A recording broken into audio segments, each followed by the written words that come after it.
శ్రీమాత్రే నమః. ఏప్రిల్ 14, 15, 16 తేదీల్లో వృషభరాశి వారికి వారి యొక్క జాతక ఫలితాల ప్రకారం ఖచ్చితంగా బాబా అనుగ్రహంతో జరిగేది ఇదే. ఏం జరుగుతుంది ఆ బాబా తరపున నేను కూడా అయితే మనస్ఫూర్తిగా కోరుకుంటున్నాను. ఈ రోజు వీడియోలో ఆ సాయిబాబా తరపున మనకు వచ్చినటువంటి సందేశం ఏమిటి అంటే, మీ నిరీక్షణ అనేది స్పందించబోతోంది.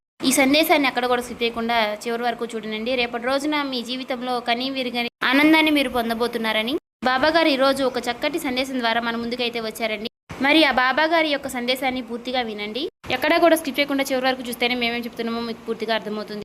అలాగే బాబా గారి యొక్క సందేశం మీకు మనస్ఫూర్తిగా నచ్చినట్లయితే తప్పకుండా ఈ వీడియోకి ఒక చిన్న లైక్ అయితే ఇవ్వండి. మీరు ఒక లైక్ ఇవ్వడం వల్ల మరికొందరికి రీచ్ అయ్యే అవకాశం ఉంటుంది. అలాగే మాకెంతో సపోర్టివ్గా కూడా ఉంటుంది. అలాగే కొత్తగా కనుక మన ఛానల్ని ఎవరైనా చూస్తుంటే కనుక దయచేసి సబ్స్క్రైబ్ చేసుకుని వాళ్ళు సబ్స్క్రైబ్ చేసుకోండి, మాకు సపోర్ట్ చేయండి.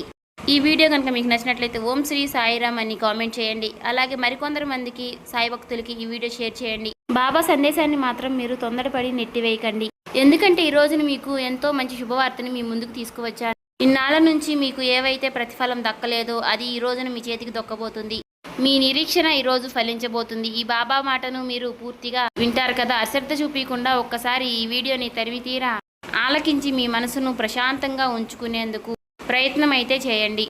మరి ఈ సందేశంలో ఉన్నటువంటి పరమార్థం ఏమిటో తప్పకుండా తెలుసుకుందాం. ఏదైనా సరే ఇది మీకోసం చెప్తున్నటువంటి సందేశాన్ని మీరు వెనక్కి నెట్టివేయకండి. ఎన్నో నెలలు ఎన్నో సంవత్సరాల పాటు నుంచి మీ నిరీక్షణ నెరవేరడం లేదని ఎంతో నిరుత్సాహంతో మీరున్నారు. ఎంతో బాధతో కుమిలిపోతూ ఉన్నారు. ఎంతో దిగులుతో చాలా మదన పడిపోతూ ఉన్నారు. ఎన్నో బాధలను చాలా బాధలను ఎన్నాళ్లుగా మీరు అనుభవిస్తూ వచ్చారు. మీ నిరీక్షణ నెరవేరడం లేదని ఎంతో నిరుత్సాహంతో ఉన్నారు. ఆ బాబాపై ఎంతో అలకతో ఉన్నారు. కాబట్టి ఈ రోజు మీ నిరీక్షణ ఫలించబోతుందమ్మా. మీ బాబా మాటలను ఒక్కసారి తలిమి తీరా ఆలకించి నీ మనసును ప్రశాంతంగా ఉంచుకో. నువ్వు నమ్మకంగా సిద్ధంగా ఉన్నావా? అయితే నువ్వు తప్పకుండా ఊహించని రీతిలో నీ గమ్యానికి నిన్ను చేరవేయబోతున్నాను. నువ్వు చేయవలసిందల్లా పూర్తిగా శరణాగతి అవ్వడమే. అంతకు మించి నువ్వేమీ చేయనవసరం లేదు. నువ్వు చేసేటటువంటి పనిలో అశ్రద్ధ చేయకుండా ప్రతిని దైవంగా భావిస్తూ ప్రతినిత్యము కూడా నీకు ఎదురుగా నిలుస్తున్నటువంటి సమస్యలను గుర్తు తెచ్చుకుంటూ ఎన్నో సంవత్సరాల నుంచి నిద్ర లేకుండా చాలా కష్టపడ్డావు, శ్రమించావు. మరైతే నువ్వు అనుకున్నటువంటి లక్ష్యాన్ని నువ్వు చేరుకోకముందే దాని మీద అశ్రద్ధ చూపుతూ విశ్రాంతి తీసుకుంటూ అనవసరమైనటువంటి కాలయాపనలు చేస్తూ ఉన్నావు. కాలయాపన చేయొద్దు అని చెప్తున్నాను. ఆ సమయాన్ని ఎందుకు అలా వినియోగించుకోలేకపోతున్నావు?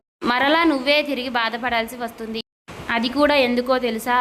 అయ్యో ఈ రోజు నా దృష్టంతా కూడా నా లక్ష్యం పైన పెట్టి ఉంటే ఈ రోజు నేను అనుకున్న స్థాయికి నేను చేరుకునేదాన్ని కదా.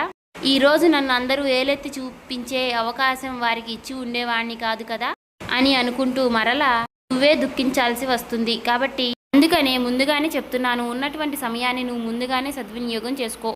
వచ్చినటువంటి అవకాశం మరలా నీకు తిరిగి రాదు. కాబట్టి వచ్చినటువంటి అవకాశాన్ని నువ్వు ముందుగానే పొంది తీరాలి. అలాగే ఈ మధ్యకాలంలో నువ్వు నీ దృష్టంతా కూడా కాలయాపన చేయడంలోనే నువ్వు మునిగిపోతున్నావు. నువ్వేమీ చేయకుండా నీకు నా సహకారం లభించాలి అంటే ఎలా కుదురుతుంది? అది మాత్రం అసలు జరగని పని. దేనికైనా సరే ముందు నువ్వు సిద్ధంగా ఉండాలి కదా. నీ వెనుకుండి నేనెప్పుడూ తోడుగా నడిపిస్తూ ఉంటాను. అంతేకాని గాలిలో దీపం పెట్టి దేవుడా నువ్వే దిక్కు అంటే మాత్రం భారమంతా నీ మీద వేశాను బాబా అంటే అది ఎంతవరకు సమంజయం?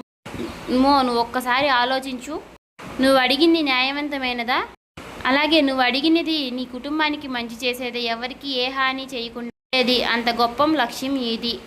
అందుకు నా సహకారం ఎందుకు నీకు ఉండదు చెప్పు అని ఎప్పుడూ కూడా నువ్వు అనుకోవద్దు. నా సహకారమే కాదు, నీకు ఎప్పుడూ కూడా సకల దేవతల యొక్క సహకారం అనేది తోడుగా ఉంటుంది.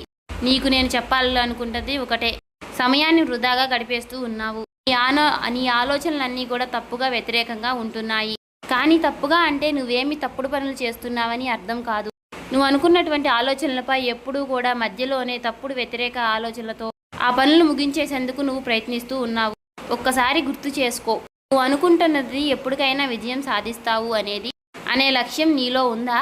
అసలు నేనేమిటి, నా శక్తి ఏమిటి, నేను అనుకుంటే సరిపోతుందా?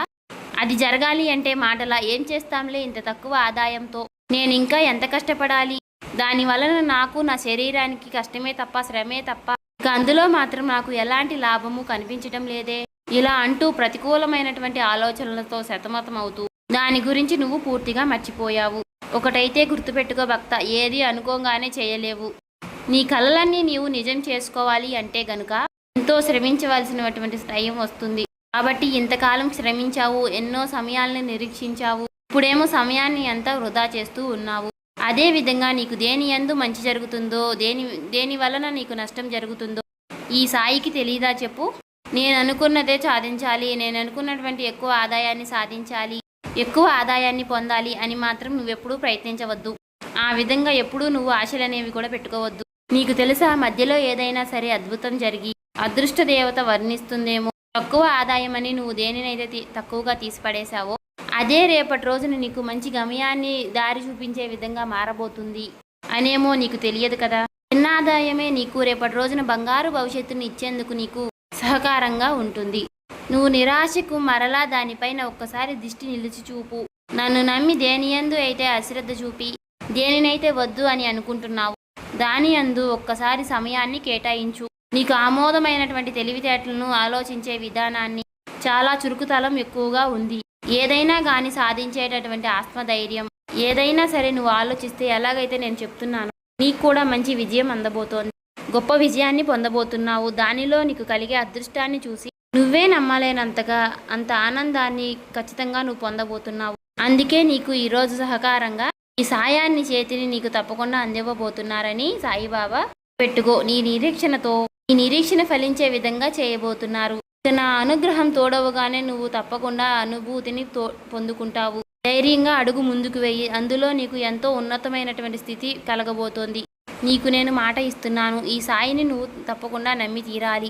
నీకు ఉన్నత స్థితి కలుగుతుంది. తప్పకుండా నీకు ఆనందాన్ని కూడా సాయం దగ్గర చేయబోతున్నాను. నువ్వు నీ కుటుంబం సంతోషంగా ఉండేందుకు మంచి మార్గం ఇదే. కాబట్టి అనవసరంగా సమయాన్ని ఎప్పుడూ కూడా వృధా చేయవద్దు. సంతోషంగా సమయాన్ని గడిపేందుకు కాస్త శ్రమించాల్సిన అవసరం ఎంతో ఉంది. కాబట్టి శ్రమించు. ఎన్నో రోజుల నుంచి, ఎన్నో సంవత్సరాల నుంచి శ్రమించి చివరికి అందులో విజయాన్ని పొందేటటువంటి చివరికి నువ్వు ఇలా నిరుత్సాహపడిపోతే ఎలా చెప్పు?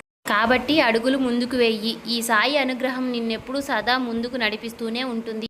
సంతోషంగా ఎప్పుడూ కూడా నువ్వు ఈ బాబా చెప్పేటటువంటి సందేహాలన్నీ కూడా కాస్త సమయం కేటాయించి ఆలకిస్తూ ఉండు. నేను కేవలం నీకోసం మాత్రమే, నువ్వు అడిగింది ఏదైనా సరే వెంటనే నీకు ఎన్నో రకాలైనటువంటి అద్భుతాలని జరిపించాలని ఎప్పుడూ కూడా మీ ముందుకు వస్తూ ఉంటాను. కానీ మీరు ఎప్పుడూ కూడా నన్ను గుర్తుపట్టడం లేదు. నేను ఏ రూపంలో మీ ముందుకు వచ్చినా మీరు నన్ను అసహించుకుంటున్నారే తప్ప అది ఎలా స్వామి అంటే ఒక కుక్క రూపంలో రావచ్చు, ఒక భిక్షవాడి రూపంలో రావచ్చు, ఎవరైనా సరే ఒక కాకి రూపంలో రావచ్చు. అలా నేను మీ ముందుకు వచ్చినప్పుడు మీరు నన్ను గుర్తుపట్టకుండా అసహించుకుని అక్కడి నుంచి వెళ్ళిపోమని అలా చెప్తున్నారు. నా మనసుకు చాలా బాధ వేస్తూ ఉంటుంది. మీ ముందుకు వచ్చినటువంటి ఒక విశ్వాసమైనటువంటి ఏదైనా సరే, ఒక కుక్క అయినా సరే దానికి పట్టెడన్నం పెట్టండి. లేదంటే ఒక భిక్షవాడు అంటే ఒక భిక్షగాడు వచ్చినా సరే వారికి ఒక 2 రూపాయలు దానం ఇవ్వండి. ఆ భిక్షగాని రూపంలోనే నేను తప్పకుండా భిక్షాటన చేస్తూ ఉండవచ్చు. ముందుకు వచ్చి నేను చేయి చాపినప్పుడు మీరు లేదు పోమన్నప్పుడు నేను చాలా బాధపడతాను. కాబట్టి ఇవన్నీ కూడా నువ్వు గుర్తుపెట్టుకొని కనీసం 1 రూపాయి అయినా సరే ఎవరైనా చేయి చాచి నిలబడితే 1 రూపాయి అయినా నువ్వు ఇవ్వాలి. నువ్వు ఇవ్వగలిగితే నా మనసు చాలా ప్రశాంతంగా ఉంటుంది. ఏదైనా సరే ఎప్పటి నుంచో కానీ లేదా ఒకసారి కానీ ఎవరైనా కానీ మీ బాధను అర్థం చేసుకున్నట్లుగా మీకు ఎప్పుడూ అనిపించడం లేదు. అయితే భగవంతుడు మాత్రమే నిన్ను అర్థం చేసుకున్నాడని నువ్వు పరిపూర్ణంగా నమ్మావు. కాబట్టి ఈ జీవితానికి నేను స్వయంగా ఒక పెద్ద సంపాదన ఇవ్వబోతున్నా. నీ ప్రయత్నానికి కాదు, నీ ప్రతిఫలమైనటువంటి ఒక మంచి మనసుకి నీ గతం దేవుడు నిన్ను తప్పకుండా చూశాడు. నువ్వెన్నిసార్లు విఫలమయ్యావో నాకు తెలుసు. నువ్వెన్నిసార్లు ఆశలు పెట్టుకున్నావు, ఎన్నిసార్లు ఆశలు అరియాసలు అయిపోయాయో నాకు. అలాగే నువ్వెన్నోసార్లు ఏడ్చావు. ఒక్కొక్క టైంలో నీకు అనిపించింది ఇక నాకు జీవితంలో మంచి జరుగుతుందా, నేనెందుకు ఇంత కష్టపడాల్సి వస్తుంది, ఎందుకు నాకు మాత్రమే ఇలా అన్నిట్లో ఎదురొస్తూ ఉంది అనుకుంటూ ఇలా చాలా కష్టాలని మోస్తూ ఉన్నావు. అవన్నీ కూడా నేను వింటూనే ఉన్నా. ఎందుకంటే నువ్వు నన్ను మర్చిపోయినా ఏ రోజు కూడా నేను నిన్ను మర్చిపోలేదు. పడిపోయినటువంటి ప్రతిసారి, నువ్వు ఏడ్చినటువంటి ప్రతి రాత్రి కూడా, ఎన్నిసార్లు కృంగిపోయినా సరే నువ్వు మరలా లేచే ప్రయత్నం నేను నీతో చేపిస్తూ ఉన్నాను. ప్రతి క్షణము కూడా నీలో నీ ధైర్యాన్ని నేను చూశాను. నీ ధైర్యం నీకు మంచి కావడం వల్లే నేను ఇప్పుడు వరకు నా ఆశీర్వాదాన్ని నీకు ఎప్పుడు నేను అందిస్తూనే ఉన్నాను. దానికి తగినటువంటి సమయాన్ని నీకు నేను ఇవ్వాలి అని అనుకుంటున్నాను. దానికి తగినటువంటి సమయం ఈ రోజుతో నీకు ఈ రోజు నీ జీవితంలోకి రాబోతుంది. చూడమ్మా, నువ్వు ఊహించినటువంటి మార్గాల్లో నీకు అన్ని రకాలుగా డబ్బు వచ్చేటటువంటి ఏర్పాట్లు నేను చేయబోతున్నాను. అవకాశం రూపంలో, ఒక్కొక్క సంతోషం రూపంలో, ఒక్కొక్క తలుపు రూపంలో, మీ దగ్గరికి కలిసి వచ్చే వ్యక్తి రూపంలో సడన్గా ఆ డబ్బు సంపద అభివృద్ధి మీ దారికి రాబోతున్నాయి. మీ చేతిలోకి పడే డబ్బు మీరు కోల్పోయినటువంటి సంవత్సరాల పరంగా రాబోతుంది. కోని చోట నుంచి నీకు నిలిచిపోయిన డబ్బు అంతా తప్పకుండా నీ చేతికి వస్తుంది. ఊహించినటువంటి వ్యక్తుల దగ్గర నుంచి నీ సహాయం అనేది తప్పకుండా వస్తుంది. నువ్వు ఊహించినటువంటి ఒక కొత్త అవకాశం అనేది నీ జీవిత తలుపు తడుతుంది. ఎందుకంటే నీకు భగవంతుడే ఇలా చెప్తున్నాడు, నీ జీవితం అనేది మారాలి అని. అది నేను నీకు తప్పకుండా నిర్ణయించాను అని. ఇప్పుడు నీలో జరిగేటటువంటి ఒక ఎనర్జీ, ఒక మార్పు తప్పకుండా పవర్ఫుల్గా ఉండబోతోంది. ఎందుకో తెలుసా, ఇదే ముగింపు, అదే ప్రారంభం. ఈ రెండింటి మధ్య పవిత్రమైనటువంటి సమయం. ఆ బాబా అన్ని రకాలుగా గ్రహించబోతున్నాను. అత్యధికంగా ప్రవహించేటటువంటి కొత్త సంవత్సరంలో కొత్త తలుపులు తెరవబోతున్నాయి. అంటే దరద్వారాలు తెరుచుకోబోతున్నాయి. అలాగే నీ గతం కూడా పూర్తిగా శాంతించింది. ఉగాది నుంచి కూడా నీ లైఫ్ అనేది ప్రకాశించబోతోంది. జరుగుతున్నటువంటి సంవత్సరంలో నీ జీవిత ఫలాన్ని పూర్తిగా మార్చబోతోంది. ఇప్పటి వరకు నీకు డబ్బు రాలేకపోయింది అంటే అది నీకు శిక్ష కాదు, అది నిన్ను సిద్ధపరిచేటటువంటి సమయంగా చెప్పుకోవచ్చు. ఇప్పుడు నీకు పూర్తిగా సిద్ధమయ్యావు. ఇప్పుడు నీకు నేను ఇవ్వడానికి సిద్ధంగా ఉన్నాను. అలాగే నేను హామీ ఇస్తున్నాను. గుండెకి చిరునవ్వు ఇచ్చేటటువంటి సంవత్సరం ఇది తప్పకుండా అవ్వబోతుంది అన్నమాట. సంపద, శాంతి, శుభవార్తలు, ఆనందం, సంతోషం అన్నీ కూడా నువ్వు ఒకేసారి చూడబోతున్నావు. నీ పేరు, నీ అదృష్టం, నీ భవిష్యత్తు అన్నీ కూడా ఈ విషయంలో కటిధ్వరించడం మొదలు పెడతాయి. నీకు జరగబోయేటటువంటి మిరాకిల్స్ అయితే ఇవన్నీ కూడా నువ్వు విందామనుకునే కళలు యాదృచ్ఛికం వారికి ఉన్నటువంటి నీ హృదయం శుభసూచనలకు సంకేతమైనట్టే. నీ జీవితం అంచెలంచెలుగా మార్చేయబోతున్నాను. నీ ఆత్మలో భయం అనేది తగ్గిపోయి పూర్తిగా ధైర్యం అనేది వస్తుంది. అలాగే నీ వైపుకు నేను పూర్తిగా నడిచి రాబోతున్నాను. చూడమ్మా, ఏదేమైనా సరే నీ జీవితం పూర్తిగా మార్చేయడానికి నేనే కదిలి రాబోతున్నాను. కొన్ని సంవత్సరాల క్రితంగా నువ్వు విన్నటువంటి ఈ యొక్క సందేశం అసలు యాదృచ్ఛికం కానే కాదు. ఇది నీకు ఒక పిలుపని అనుకో. నేను చెబుతున్నటువంటి నీ సందేహం, నీ జీవితం ఎందుకు ఆలస్యమైనది అని దాని గురించే నువ్వు ఆలోచిస్తున్నావు కదా. రోజు మనం చెప్పుకున్నటువంటి సత్యాలే అని చెప్పుకోవచ్చు. నీ జీవితంలో డబ్బు ఎందుకు ఆలస్యమైనదో తెలుసా? మీ హృదయం ఒక్కసారిగా ఎక్కువగా బాధపడడానికి కారణం ఏమిటో తెలుసా? ఎందుకంటే ఈ ప్రశ్నని నువ్వు ఎన్నోసార్లు నువ్వే అడుగుతూ ఉన్నావు. ఎందుకు నాకు మాత్రమే ఆలస్యం చేస్తున్నాడు ఆ భగవంతుడు? ఎందుకు నేను ఇంత కష్టపడినా నాకు ఫలితం రావడం లేదు అని అడిగావు కదమ్మా. చూడమ్మా, నువ్వు ఎంతో చాలా మంచి పవిత్రమైనటువంటి మనస్తత్వం కలిగిన దానివి. నుండి నీకు రావాల్సిన డబ్బంతా ఆగిపోయేటట్టుగా చేశాను. నీ నోటి నుంచి కరిగిపోయేటట్టుగా చేశాను. ఎందుకంటే నువ్వు మొదటిసారి నన్ను అర్థం చేసుకుంటున్నావు. ఈ ఆలస్యం అనేది ఒక శిక్ష కాదు, నీకు రక్షణలా. భగవంతుడు నిన్ను అన్ని రకాలుగా మంచివాడిలా చేయాలని, చేతిలోకి వచ్చేటటువంటి డబ్బు కూడా నీకు మంచి శుభమయంగా ఉండాలని, అందుకే కొన్ని రకాలుగా ఆలోచించి చూశారు కదండి. ఈ వీడియో నచ్చినట్లయితే సబ్స్క్రైబ్ చేసుకొని మన ఛానల్కి లైక్ చేసి సపోర్ట్ చేయండి.